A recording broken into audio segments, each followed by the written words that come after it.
주 복음이 기쁜 소식이죠. 이 기쁜 주의 복음이 온 세상에 전파되어져야 이 세상의 어두움이 사라지게 되는 것입니다. 복음의 핵심은 부활의 주님께서 우리를 지켜주시는 것이죠. 복음이 있는 곳만이 희망이 있는 것입니다. 이 진리를 깨달을 때 우리가 이 복음을 세상 구석구석에 전할 수가 있는 거죠. 오늘 저는 계속 그런 질문을 던집니다. 과연 미래가 희망이 있는가?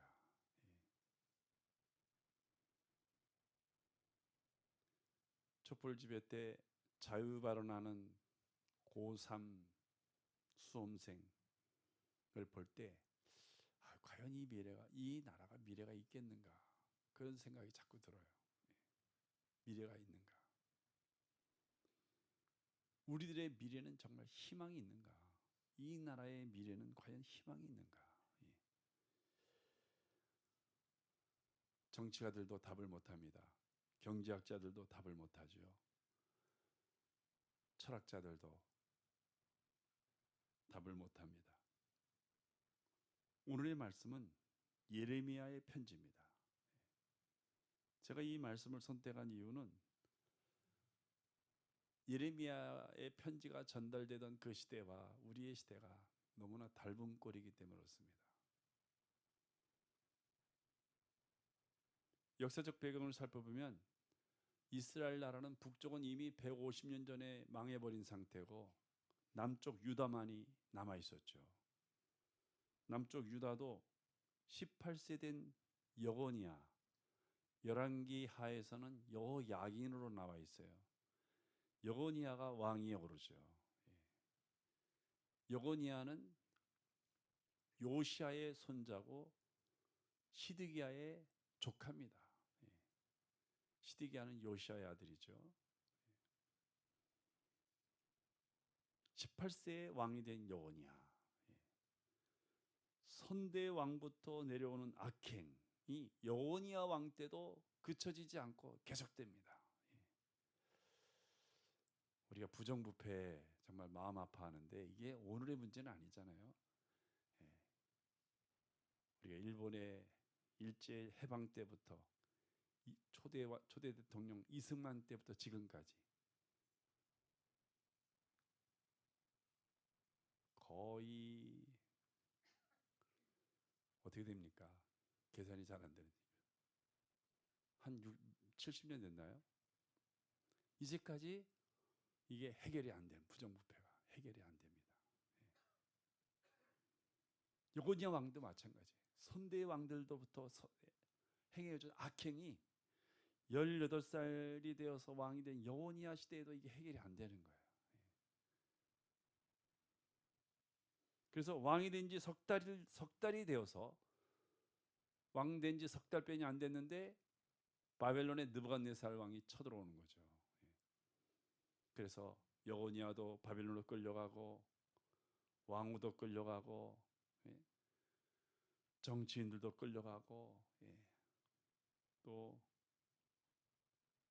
그 당시에 유다의 엘리트들이 다 잡혀가요.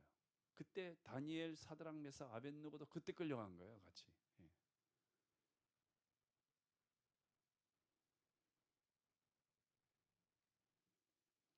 그 끌려간 사람들에게 보내는 편지가 바로 예레미야의 편지예요. 뿐만 아니라 여고니아 왕이 끌려가고 나서 이 남쪽 유다에는 그의 삼촌 시드기야가 왕이 되죠. 21살. 21살이 된 시드기야 왕이 되죠. 역시 시드기야 왕 때도 이 악행이 그쳐지지 않는 거예요. 더군다나 시드기야는 엘리사와 그마랴와 같은 인재를 자기의 통치에 걸림돌이 된다고 해서 엘라사와 그마랴를 바벨론으로 보내버려요. 바벨론으로.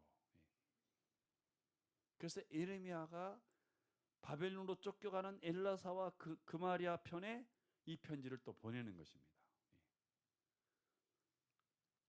유다 땅에 남아있는 장로들, 제사장들, 또 관료들에게 이 편지를 쓰는 동시에 바벨론으로 쫓겨가는 엘라사와 그마리아 편에 이 편지를 또 포로들에게 보내는, 그러니까 이 편지가 유다 땅에도 선포되어지고 바벨론 땅에도 선포되어지고 하는 그런 상황이에요. 많은 사람들은 질문합니다. 과연 이 나라가 희망이 있는가? 우리들의 미래는 과연 희망이 있는가?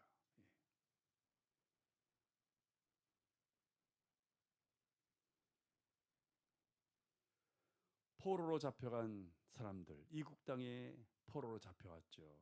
그들은 딜레마에 빠졌습니다. 자, 포로로 잡혀왔는데 이후의 삶이 어떻게 될는지 알지를 못해요. 야, 이거 집을 지어야 될지. 집을 지어놨는데 2달도 안 돼서 다시 고국으로 돌아가면 억울하잖아요.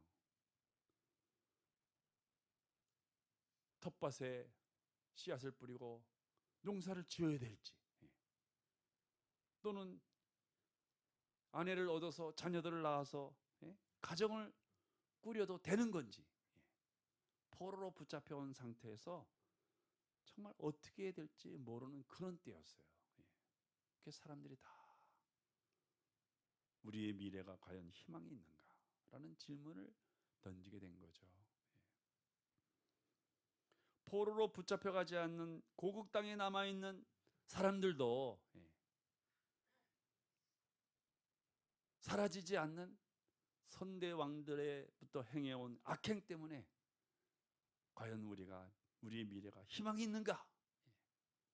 그런 질문을 던지고 있는 차였죠.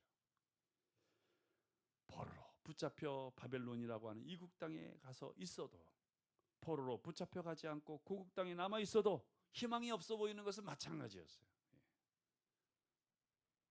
성도 여러분, 우리가 사는 지금 현실은 어떻습니까? 희망이 보이질 않죠. 초대 이승만 대통령부터 쭉 정말 4.19 혁명, 5.16 혁명, 6.25 전쟁, 또 민주화가 이루어져서 대통령들이, 민주화를 거친 사람들이 대통령이 돼도 오늘 우리 민족은 희망이 없어요. 희망이 보이질 않아요. 대통령이 하야하고 대통령이 죽고 대통령이 탄핵되고, 이게 우리의 아픈 현실이에요. 희망이 없어요. 왜 그럴까요? 오늘 하나님은 예레미야 선지자를 통해 우리에게 희망을 주십니다. 11절 말씀 보니까 여호와의 말씀이니라. 너희를 향한 나의 생각을 내가 아나니 평안이요 재앙이 아니니라. 너희에게 주는 미래와 희망을 주는 것이니라. 희망을 주시는 하나님. 적어도 하나님께서는 악행을 심판하시고 책망하시고 비난하는 것이 아니라, 이게 다 너희들이 잘못한 때문이야, 그렇게 하신 것이 아니라 희망이 없어 보이는 백성에게 내가 희망을 주겠다, 그렇게 말씀하십니다. 우리 하나님의 마음을 가져야 돼요. 왜 잘못했어? 왜 그랬어? 배신했구나. 그냥 막 그게 아니라 하나님의 마음을 가지고 희망을 찾아서 우리가 가야 됩니다. 희망의 길을 걸어가야 돼요. 그래 이 나라가 사는 거 아니겠습니까? 이런 아픔을 갖고 있지만 사라지지 않는 부정부패로 대통령들이 하야하고 탄핵당하고 죽어버리는 이런 아픔을 갖고 있지만 우리가 희망의 길로 가야 되지 않을까요? 탄식하고 있을 것이 아니라,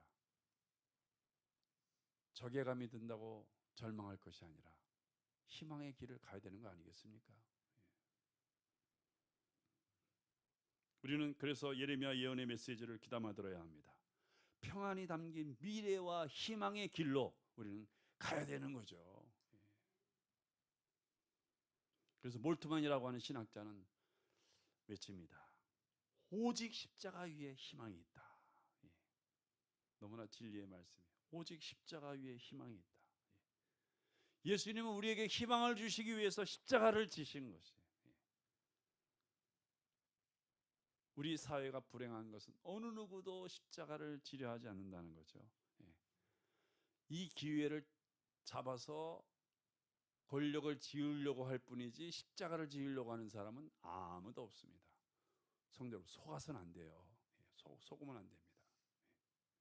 십자가를 지려 하는 사람을 찾아야 돼. 우리는 십자가를 지는 심정으로 예레미야가 전해주는 만군의 여호와의 말씀을 들어야 합니다. 여호와의 말씀이니라. 만군의 여호와의 말씀이니라. 호 아마르 야훼. 여호와의 말씀이니라. 하나님 말씀을 들어야 돼요. 첫째는요, 미혹되지 말라 말씀하십니다. 미혹되지 말라. 8절 9절 말씀을 우리가 함께 보시겠습니다. 만군의 여호와 이스라엘 하나님께서 이와 같이 말씀하시니 너희 중에 있는 선자들에게와 점쟁이에게 미혹되지 말며 너희가 꾼 꿈도 고지 듣고 믿지 말라. 내가 그들을 보내지 아니하였어도 그들이 내 이름으로 거짓을 예언함이라. 여호와의 말씀이니라. 아멘. 성도 여러분, 이 말씀을 이해하려면 우리가 당시의 정치 구조를 알아야 돼요. 그러니까 여기 나오는 선지자들은 오늘날 우리 정치 구조의 국회의원들과 마찬가지예요. 또 점쟁이들은 언론에 해당될 수 있어요. 거기에 미혹되지 말라 이렇게 말씀해요. 악행이 지속되어지는, 왕이 바뀌어도 악행이 끝쳐지지 않는 그 시대에 하나님께서 예레미야 선지자를 통하여 너희들은 거짓 선지자들의 말을 듣지 말고 점쟁이의 말을 미혹되지 말라 이렇게 말씀합니다. 왜? 그들은 다 자기의 이익을 추구하여 백성들에게 말하기 때문에. 정말 하나님의 기쁜 소식을 가지고 백성들에게 희망의 길로 나아가라고 말씀을 전하는 예레미야나 엘리사나 그마리아는 백성들에게서 제외되는 거예요. 백성들이 그들의 말을 듣지 않아요. 자기들에게 희망을 꺾어버리는 거짓 선자들과 점쟁이 말에만 믿는 거예요. 결국 유다는 망해버렸어요.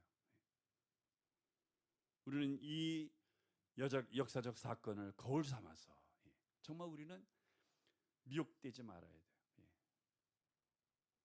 자기들의 십자가를 지지 않고 자기들의 이익만을 추구하는 정치인들이나 언론의 말을 믿어서는 안 돼요.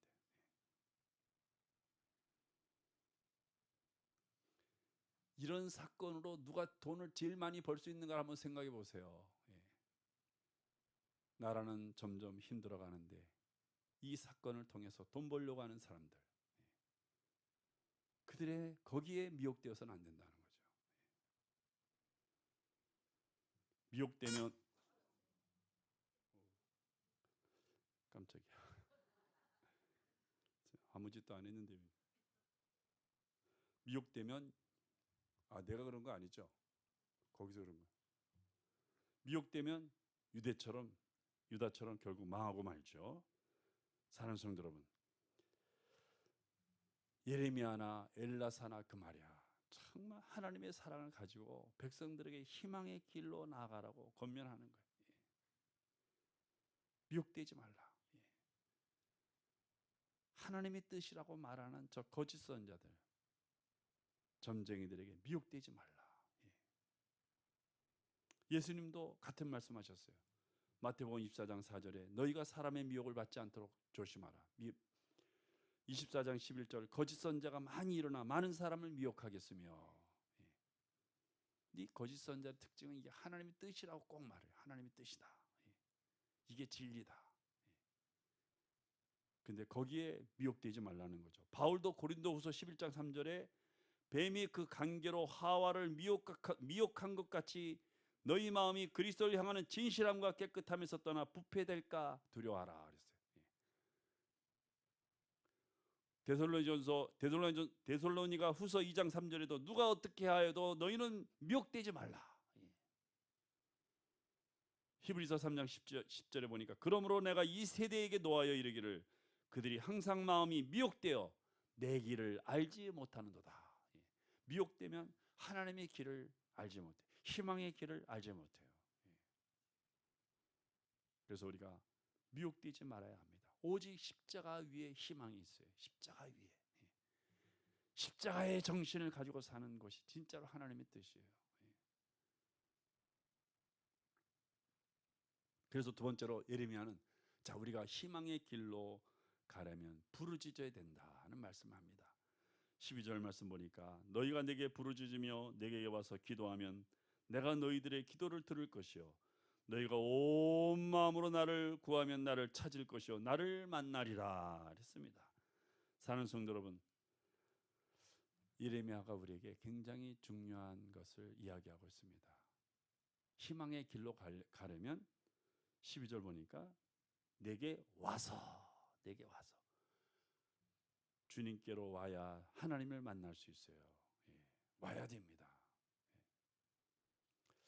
우리나라를 보면 우리나라가 한창 경제 성장이 일어나고 복을 받을 때 사람들이 하나님 앞에 참 많이 왔어요. 예. 그때는 막 부흥회 하면 일주일씩 하는데 월요일부터 토요일까지 부흥회를 하는데 걱정하지 않아도 사람들이 그냥 자연스럽게 왔어요. 와서 그냥 성전을 가득 메우고 정말 기도 열심히 하고 말씀 듣고 기뻐하고 그랬어요. 하나님께서 이 민족의 복을 참 많이 주셨습니다. 우리가 지금 사는 것은 그때 받은 복으로 사는 거예요. 지금 복을 받아 사는 게 아니고 그때 받은 복을 가지고 지금 유지해 나가는 거예요.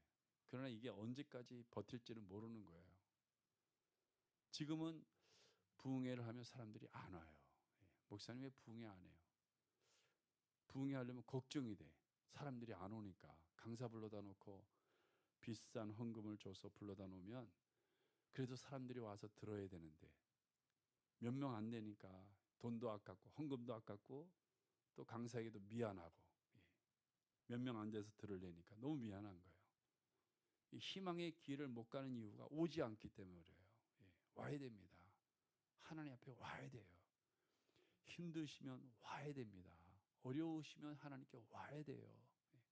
괴로우시면 하나님께 와야 돼요. 아프면 하나님께 와야 돼요. 앞이 막히면 하나님께 와야 돼요. 와야 하나님을 만날 수 있는 거예요. 하나님을 만나야 문제가 해결되고 희망의 길로 나아갈 수가 있는 것입니다. 내게로 와라. 내게로 와라. 근데 유대 나라가 망할 때 그 유대 사회 문화적 배경을 보면 절기가 다 없어져요. 유월절도 없어지고 그렇게 선대 조상들이 섬겨왔던 절기들이 다 없어집니다. 기도하는 법도 모르게 돼요. 그래서 에스더서에 가면 온 백성이 다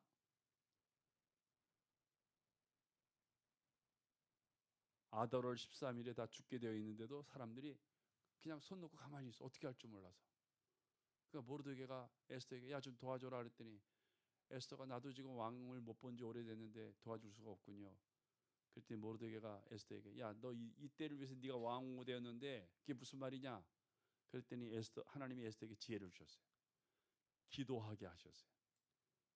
자, 우리가 모든 유대인들이 또 유대인에 속한 짐승들까지 다 3일 동안 우리 금식 기도합시다. 그 기도를 하잖아요. 그러면서 일이 풀어지기 시작하잖아요. 에스더가 기도하기 전까지는 사람들이 어떻게 기도할 줄 모르는 거예요. 왜? 이미 나라가 망할 때부터 절기도 사라지고 기도하는 것 사람들이 오지 않았으니까 어떻게 하는지 다 잊어버린 거예요.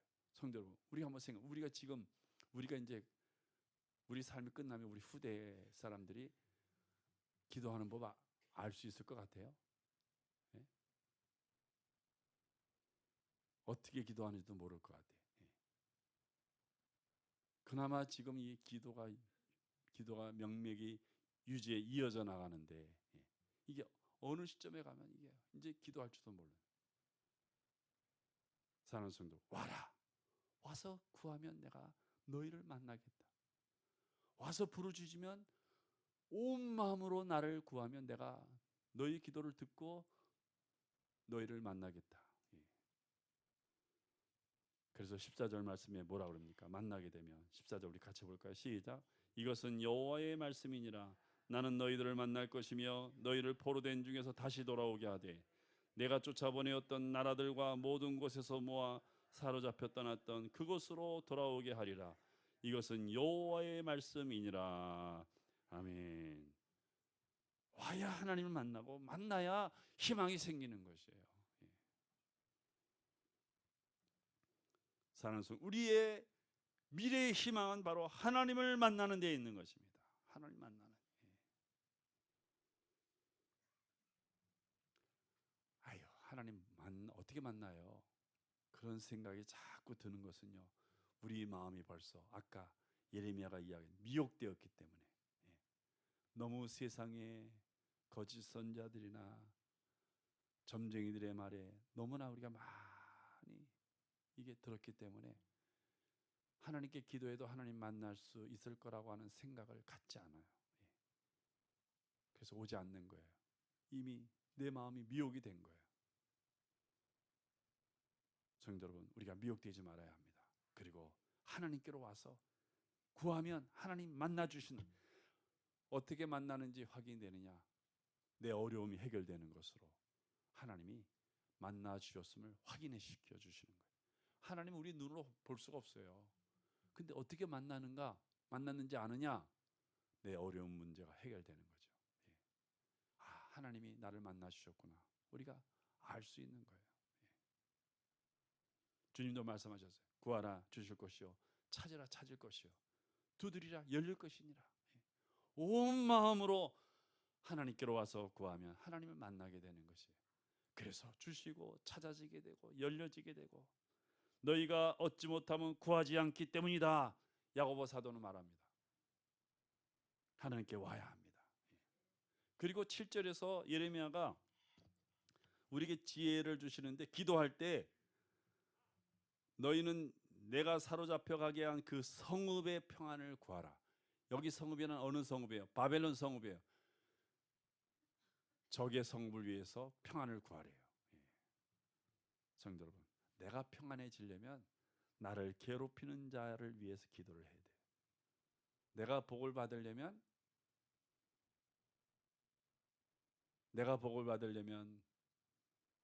직장에서는 나의 상관을 위해서 기도하고 내 회사의 오너를 위해서 기도를 해야 돼요. 이게 성경의 지혜예요. 내가 복을 받으려면 대통령을 위해서 기도를 해야 돼요. 아무리 미워도 너희는 윗사람을 위해서 기도하라 그러잖아요. 너희가 평안을 하려면 너희 윗사람을 위해서 기도하라. 7절 다시 보면 너희는 내가 사로잡혀 가게 한 그 성읍의 평안을 구하고 그를 위하여 여호와께 기도하라. 이는 그 성읍이 평안함으로 너희도 평안할 것입니다. 이게 성경의 지혜예요. 사는 성도 여러분, 우리의 기도가 하나님, 나를 위한 기도도 중요하고 우리 가정을 위한 기도도 중요하지만 우리 가정을 복되게 할 수 있는, 요셉을 예로 든다면 요셉의 주인인 보디발을 위해서, 요셉이 보디발을 위해서 얼마나 기도합니까? 그러니까 자기가 평안해져요. 감옥에 있을 때도 간수장을 위해서 얼마나 기도하는지 요셉이 자기가 평안해요. 이 지혜를 우리가 배워야 합니다. 사랑하는 성도 여러분, 우리가 하나님을 만날 때 희망의 길을 걸어갈 수 있습니다. 우리 성도들이 정말 이 어려운 시대에 과연 우리 미래가 희망이 있는가, 이런 좌절감이 드는 이 시대에 우리가 하나님께로 열심히 와서 기도할 때 하나님 우리에게 희망의 길을 열어주십니다. 이런 희망의 은혜가 우리 성도의 삶을 지배하기를 주의 이름으로 축복합니다.